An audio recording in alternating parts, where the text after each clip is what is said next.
नमस्कार शेतकरी बांधवांनो, आजची ही बातमी थोडी तुमची चिंता वाढवणारी आहे.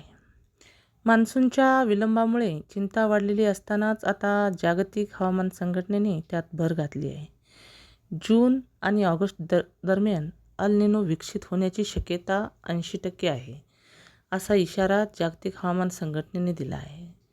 जगातील हवामानासाठी आणि विशेषतः भारताच्या मान्सूनसाठी एक चिंताजनक संकेत म्हणून या इशाऱ्याकडे बघितले जात आहे.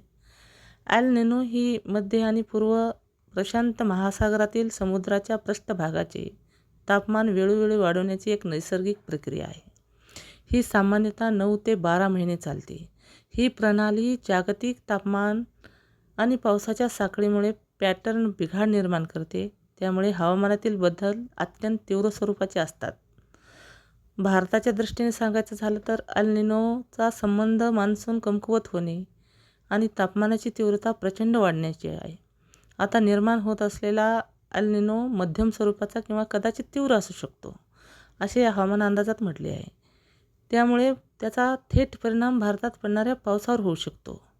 नोव्हेंबरपर्यंत एल निनोची स्थिती निर्माण होण्याची शक्यता 90% किंवा त्याहून अधिक आहे, असे या संस्थेने म्हटले आहे. विज्ञान हे स्पष्ट आहे की एल निनो आगामी महिन्यात 90% निश्चिततेसह आपल्या दारात येत आहे. जगाने याकडे हवामानाचा एक तातडीचा इशारा म्हणून पाहिला पाहिजे. एल निनो सध्या तापत असलेल्या जागतिक आगीत तेल ओतण्याचे काम करेल. याचे परिणाम अधिक तीव्रतेने जाणवतील, दूरवर पसरतील आणि अत्यंत वेगाने सीमा पार करतील.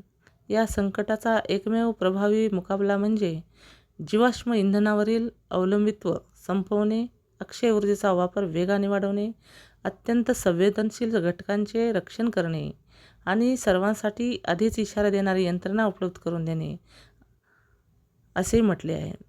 जागतिक हवामान संघटनेने जारी केलेल्या हंगामी अंदाजानुसार जून-सप्टेंबर दरम्यानच्या नैऋत्य मान्सूनच्या काळात दक्षिण आशियातील बहुतांश भागात पाऊस सरासरीपेक्षा कमी होण्याची शक्यता आहे, ज्याचे सर्वात तीव्र संकेत मध्यवर्ती भागामध्ये दिसत आहेत.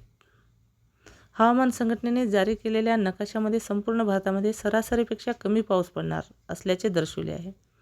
जागतिक हवामान संघटनेचे एल निनो संदर्भातील अंदाज हे ग्लोबल प्रोड्युसिंग सेंटर्स, राष्ट्रीय हवामान आणि जलविज्ञान सेवाचे तज्ज्ञ आणि जगभरातील हवामान अंदाज केंद्राच्या मॉडेल्सच्या समन्वयावर आधारित असतात. हे अंदाज जागतिक हवामान संघटना आणि international research institute for climate and society यांच्यातील सहकार्यातून तयार केले जातात. आम्हाला संभाव्य तीव्र एल निनोमुळे उद्भवणाऱ्या परिस्थितीसाठी तयार राहण्याची गरज आहे.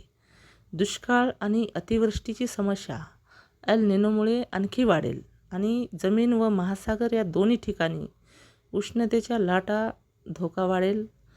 23-24 मधील सर्वात अलीकडचा एल निनो हा आजवरच्या नोंदणीकृत 5 वर्षात तीव्र एल निनोपैकी एक होता. 2024 मध्ये आपल्याला पाहायला मिळालेल्या विक्रमी जागतिक